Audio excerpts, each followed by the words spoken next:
Indicateur US, ISM manufacturier PMI. L'indice ISM manufacturier est publié chaque mois par l'agence Institute for Supply Management et se base sur une enquête mensuelle auprès de plus de 300 directeurs d'achat du secteur manufacturier aux États-Unis. L'enquête demande aux directeurs d'achat de partager des faits sur la tendance de la production, les nouvelles commandes, le traitement des commandes qui s'accumulent, leur stock, la situation de l'emploi, les livraisons des fournisseurs, les exportations, les importations et les prix.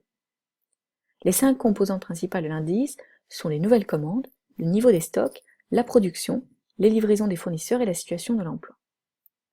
Lorsque l'ISM est supérieur à 50, cela représente une croissance alors qu'un ISM inférieur à 50 indique une contraction. Un ISM égal à 50 indique un statu quo dans l'évolution du secteur manufacturier.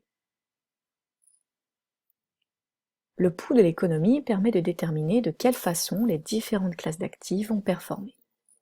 En suivant les données économiques comme celles de l'indice ISM manufacturier PMI, les investisseurs peuvent connaître le contexte économique dans lequel les différents marchés évoluent. Le marché action a besoin de voir une croissance économique saine, car cela se traduira par des bénéfices des sociétés plus importants et donc une valorisation en bourse plus grande. Le marché obligataire privilégie, lui, une progression moins rapide de la croissance et est extrêmement sensible à l'évolution de l'économie.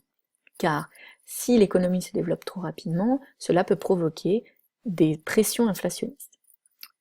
Le marché obligataire augmentera ou diminuera lorsque l'indice ISM manufacturier sera plus faible ou plus fort que prévu. Les sous-composants de l'indice contiennent également des informations utiles sur l'activité manufacturière. Par exemple, la composante de la production est liée à la production industrielle, les nouvelles commandes à des commandes de biens durables, l'emploi à la masse salariale, les prix au prix à la production, etc. Plus les commandes sont traitées et livrées lentement, plus la croissance économique sera forte et plus le potentiel d'inflation sera important. En effet, si les commandes sont traitées rapidement, alors cela signifie que les producteurs ne disposent pas de nombreuses commandes à traiter.